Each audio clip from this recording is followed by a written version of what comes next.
Little Snow White. Once upon a time in the middle of winter, when the flakes of snow were falling like feathers from the sky, a queen sat at a window sewing, and the frame of the window was made of black ebony. And whilst she was sewing and looking out of the window at the snow, she pricked her finger with the needle, and 3 drops of blood fell upon the snow. And the red looked pretty upon the white snow, and she thought to herself, would that I had a child as white as snow, as red as blood, and as black as the wood of the window frame. Soon after that she had a little daughter, who was as white as snow, and as red as blood, and her hair was as black as ebony, and she was therefore called Little Snow White. And when the child was born, the queen died. After a year had passed, the king took to himself another wife. She was a beautiful woman, but proud and haughty, and she could not bear that anyone else should surpass her in beauty. She had a wonderful looking glass, and when she stood in front of it and looked at herself in it, and said, looking glass, on the wall, who in this land is the fairest of all? The looking glass answered, Thou, O Queen, art the fairest of all. Then she was satisfied, for she knew that the looking glass spoke the truth. But Snow White was growing up, and grew more and more beautiful, and when she was 7 years old she was as beautiful as the day, and more beautiful than the queen herself. And once when the queen asked her looking glass, on the wall, who in this land is the fairest of all? It answered, Thou art fairer than all who are here, Lady Queen. But more beautiful still is Snow White, as I ween. Then the queen was shocked, and turned yellow and green with envy. From that hour, whenever she looked at Snow White, her heart heaved in her breast, she hated the girl so much. And envy and pride grew higher and higher in her heart like a weed, so that she had no peace day or night. She called a huntsman, and said, Take the child away into the forest, I will no longer have her in my sight. Kill her, and bring me back her heart as a token. The huntsman obeyed, and took her away, but when he had drawn his knife, and was about to pierce Snow White's innocent heart, she began to weep, and said, Ah, dear huntsman, leave me my life. I will run away into the wild forest, and never come home again. And as she was so beautiful, the huntsman had pity on her and said, Run away, then, you poor child. The wild beasts will soon have devoured you, thought he, and yet it seemed as if a stone had been rolled from his heart, since it was no longer needful for him to kill her. And as a young boar just then came running by, he stabbed it, and cut out its heart and took it to the queen as proof that the child was dead. The cook had to salt this, and the wicked queen ate it, and thought she had eaten the heart of Snow White. But now the poor child was all alone in the great forest, and so terrified that she looked at every leaf of every tree, and did not know what to do. Then she began to run, and ran over sharp stones and through thorns, and the wild beasts ran past her, but did her no harm. She ran as long as her feet would go until it was almost evening, then she saw a little cottage and went into it to rest herself. Everything in the cottage was small, but neater and cleaner than can be told. There was a table on which was a white cover, and 7 little plates, and on each plate a little spoon. Moreover, there were 7 little knives and forks, and 7 little mugs. Against the wall stood 7 little beds side by side, and covered with snow white counterpanes. Little Snow White was so hungry and thirsty that she ate some vegetables and bread from each plate and drank a drop of wine out of each mug, for she did not wish to take all from one only. Then, as she was so tired, she laid herself down on one of the little beds, but none of them suited her. One was too long, another too short, but at last she found that the 7th one was right, and so she remained in it, said a prayer and went to sleep. When it was quite dark, the owners of the cottage came back. They were 7 dwarfs who dug and delved in the mountains for ore. They lit their 7 candles, and as it was now light within the cottage, they saw that someone had been there, for everything was not in the same order in which they had left it. The first said, Who has been sitting on my chair? The second, Who has been eating off my plate? The third, Who has been taking some of my bread? The fourth, Who has been eating my vegetables? The fifth, Who has been using my fork? The sixth, Who has been cutting with my knife? The seventh, Who has been drinking out of my mug? Then the first looked round and saw that there was a little hole on his bed, and he said, Who has been getting into my bed? The others came up and each called out, Somebody has been lying in my bed too. But the 7th, when he looked at his bed, saw little Snow White, who was lying asleep therein. And he called the others, who came running up, and they cried out with astonishment, and brought their 7 little candles, and let the light fall on little Snow White. Oh heavens! Oh heavens! Cried they, What a lovely child! And they were so glad that they did not wake her up, but let her sleep on in the bed. And the 7th dwarf slept with his companions, 1 hour with each, and so got through the night. When it was morning, little Snow White awoke, and was frightened when she saw the 7 dwarfs. But they were friendly and asked her what her name was. My name is Snow White, she answered. How have you come to our house? Said the dwarfs. Then she told them that her stepmother had wished to have her killed, but that the huntsman had spared her life, and that she had run for the whole day, until at last she had found their dwelling. The dwarfs said, If you will take care of our house, cook, make the beds, wash, sew, and knit, and if you will keep everything neat and clean, you can stay with us and you shall want for nothing. Yes, said Snow White, with all my heart, and she stayed with them. She kept the house in order for them. In the mornings they went to the mountains and looked for copper and gold, in the evenings they came back, and then their supper had to be ready. The girl was alone the whole day, so the good dwarfs warned her and said, Beware of your stepmother, she will soon know that you are here, be sure to let no one come in. But the queen, believing that she had eaten Snow White's heart, could not but think that she was again the first and most beautiful of all, and she went to her looking-glass and said, Looking-glass, on the wall. Who in this land is the fairest of all? And the glass answered, O Queen, thou art fairest of all I see. But over the hills, where the 7 dwarfs dwell, Snow White is still alive and well. And none is so fair as she. Then she was astounded, for she knew that the looking-glass never spoke falsely, and she knew that the huntsman had betrayed her, and that little Snow White was still alive. And so she thought and thought again how she might kill her, for so long as she was not the fairest in the whole land, envy let her have no rest. And when she had at last thought of something to do, she painted her face, and dressed herself like an old peddler woman, and no one could have known her. In this disguise she went over the 7 mountains to the 7 dwarfs, and knocked at the door and cried, Pretty things to sell, very cheap, very cheap. Little Snow White looked out of the window and called out, Good day my good woman, what have you to sell?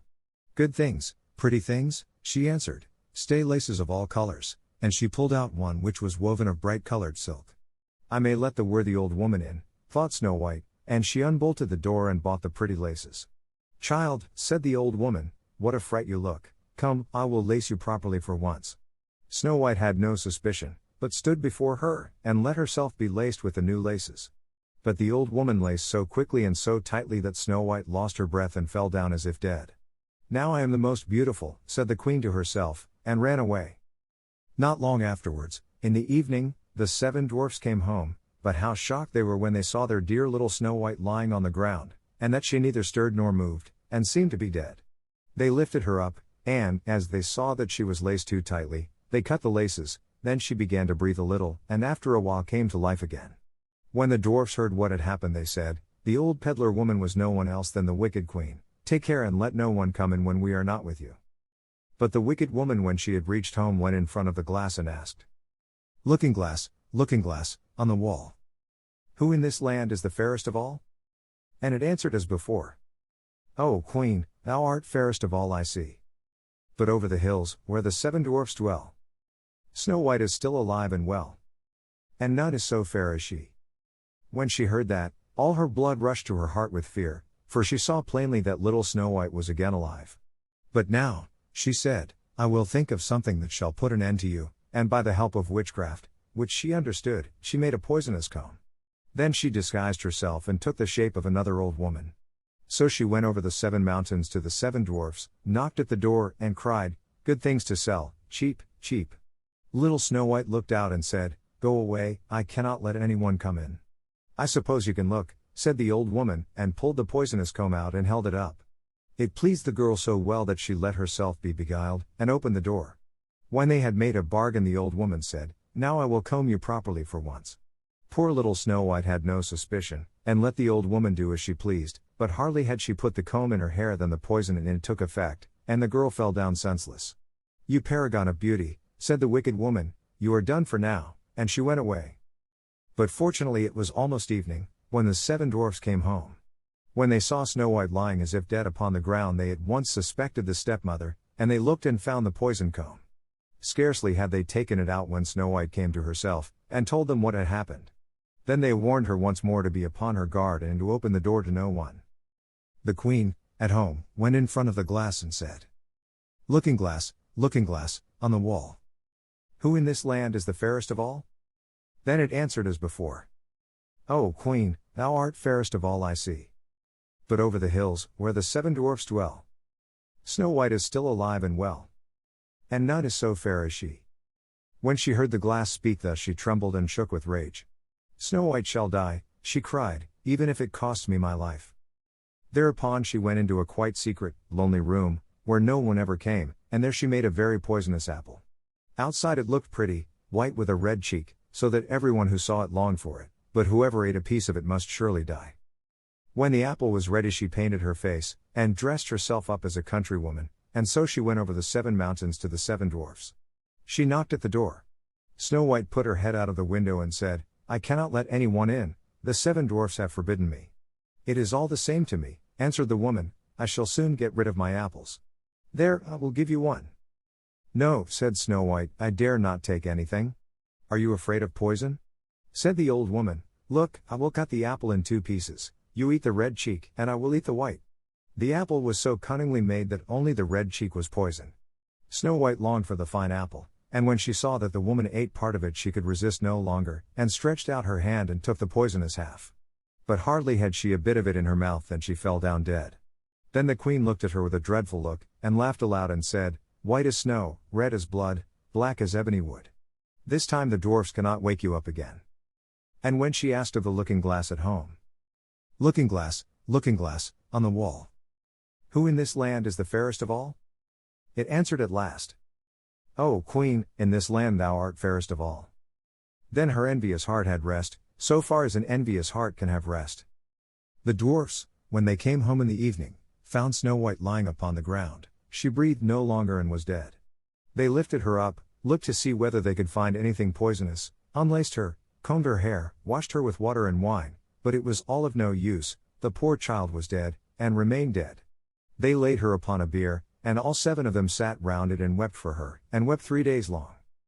Then they were going to bury her, but she still looked as if she were living, and still had her pretty red cheeks. They said, "We could not bury her in the dark ground," and they had a transparent coffin of glass made, so that she could be seen from all sides, and they laid her in it, and wrote her name upon it in golden letters, and that she was a king's daughter. Then they put the coffin out upon the mountain, and one of them always stayed by it and watched it. And birds came too, and wept for Snow White, first an owl, then a raven, and last a dove. And now Snow White lay a long, long time in the coffin, and she did not change, but looked as if she were asleep, for she was as white as snow, as red as blood, and her hair was as black as ebony.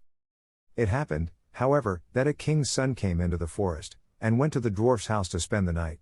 He saw the coffin on the mountain, and the beautiful Snow White within it, and read what was written upon it in golden letters.